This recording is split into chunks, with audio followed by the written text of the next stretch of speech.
तर साधारणतः आपलं जे सामान्य तापमान आहे ते 40° पर्यंत परभणीमध्ये असते.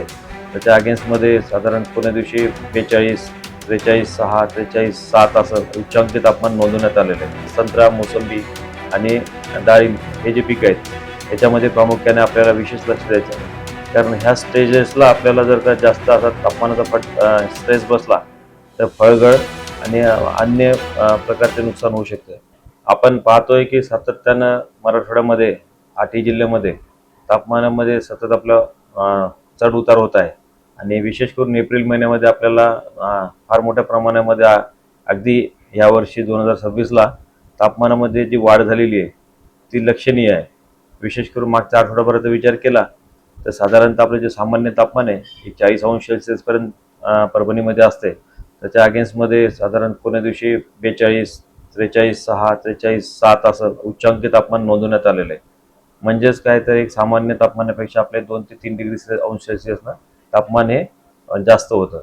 तर अशा परिस्थितीमध्ये आपले जे विशेष करून आता सध्या शेतामध्ये असलेले फळबाग असतील, त्याचबरोबर भाजीपाला आहे आणि पशुधन याबद्दल काय काळजी घ्यावी काय नाही याबद्दल आपल्याला आपल्या कृषी हवामान खात्यामार्फत किंवा आपला जो ग्रामीण कृषी मोसम सेवा योजना प्रकल्प आहे याच्या अंतर्गत आपल्याला सल्ला दिला जातो की कोणकोणत्या जिल्ह्यामध्ये इथून येणाऱ्या पुढील 5 दिवसामध्ये कशा प्रकारे वातावरण राहील आणि त्या अनुषंगाने आपल्याला काय उपाययोजना करायच्या.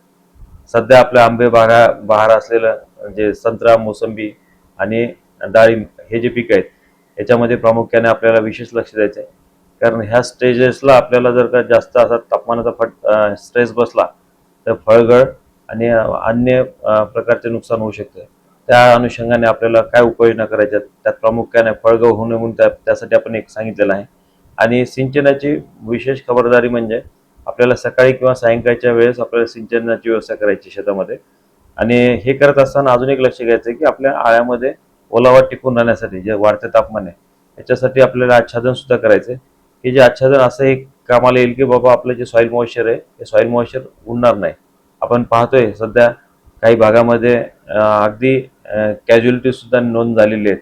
आणि जसं म्हणजे की आपल्याला परभणीचं उदाहरण जसं मागच्या काही दिवसामध्ये 2 यांचा परभणी जिल्ह्यामध्ये विशेष करून दोघांचा मृत्यू झालेला आहे उष्माघातामुळे. याचा अर्थ असा आहे की मनुष्याला आणि आपल्या ज्या मुख्य पिकं असतील किंवा फळबागा असतील त्या दोघांना सुद्धा हे तापमान पूरक नाहीये. तर त्या अनुषंगाने आपले जे कामाचे नियोजन असेल साधारणतः दुपारच्या वेळेस आपण एक 12 ते 4च्या याच्यामध्ये आपण थोडं शक्यतो टाळलं आणि नंतर सकाळी लवकर आणि सायंकाळी जर आपण कामाच्या वेळामध्ये नियोजन केलं तर निश्चित आपण ह्या उष्माघातापासून आपलं संरक्षण करू शकतो. तसंच पशुधनांना सुद्धा आहे. आपले जे मुबलक प्रमाणामध्ये दुग्ध उत्पन्न करणारे पशुधन आहेत त्याच्यामध्ये दुधाच्या उत्पन्नामध्ये मोठ्या प्रमाणात वाढ होतो. जो थर्मल ह्युमिडिटी इंडेक्स आहे तो सध्याच्या सिव्हिअर कंडिशनमध्ये आहे. याचाच अर्थ आहे की आपल्याला आपल्या पशुधनाला व्यवस्थित झाडाखाली सुरक्षित ठिकाणी बांधणं आहे. गोठ्यामध्ये असेल तर आपल्याला निश्चितपणे तापमान मेंटेन करण्यासाठी गवताचा काढा म्हणा किंवा व्हाईट पेंट असेल किंवा फॉगरच्या सहाय्याने आपल्याला तिथं टेम्परेचर मेंटेन करायचं आहे जेणेकरून त्याच्या दूध उत्पन्नावर परिणाम होणार नाही. मुबलक प्रमाणात पाणी खैनीचे असं खाण्यामध्ये त्यांना आवश्यक ह्या कालखंडात द्यायचं आहे आपल्याला. आणि त्यांना चरायला देखील ह्या दुपारच्या टाईममध्ये आपल्याला मज्जाव करायचा आहे. तर ही विशेष खबरदारी घ्यायची. परत एकदा सांगतो की आता येणाऱ्या पुढच्या काही कालखंडामध्ये साधारणतः आज मे महिना सुरू होईल उद्यापासून 1 मे पासून वातावरण कसा तापमानाबद्दल काय उत्सुकता लागून राहिली आहे. तर साधारणतः मराठवाड्याचा विचार केला तर आपल्याचा 40° पेक्षा वरच्या बाजूला तापमान असते मे महिन्यामध्ये संपूर्ण. तर काही वेस्टर्न डिस्टर्बन्स असतील किंवा प्री मान्सून ॲक्टिव्हिटीज असतील ह्यामुळे आपल्याला वेळोवेळी मध्यंतरी 1-2 दिवस कधीतरी आभाळ आलेला आहे. परंतु तापमानामध्ये थोडीशी 1-2°C कमी झालेली आहे असं पण अनुभवायला मिळते. तर सध्याची परिस्थिती तशीच आहे. सध्या 2 ते 3°C तापमानामध्ये जी घट झालेली आहे ती दिलासादायक असली तरी हा एक साधारणतः छोट्या काळासाठी आहे. परंतु येणाऱ्या कालावधीमध्ये मे महिन्यामध्ये विशेष आपल्याला खबरदारी घ्यायची की जसं प्रादेशिक हवामान विभागाने अंदाज वर्तवलेला आहे की बाबा बऱ्याच ठिकाणी आपल्याला येणाऱ्या कालावधीमध्ये तापमान हे वरच्या बाजूला राहणार आहे. त्यांनी अगदी त्यांच्या जे मंथली याच्यामध्ये अंदाजामध्ये वर्तवलं आहे की बाबा मे महिना थोडा दाहकत राहणार आहे. त्या अनुषंगाने आपल्याला विशेष खबरदारी घ्यायची.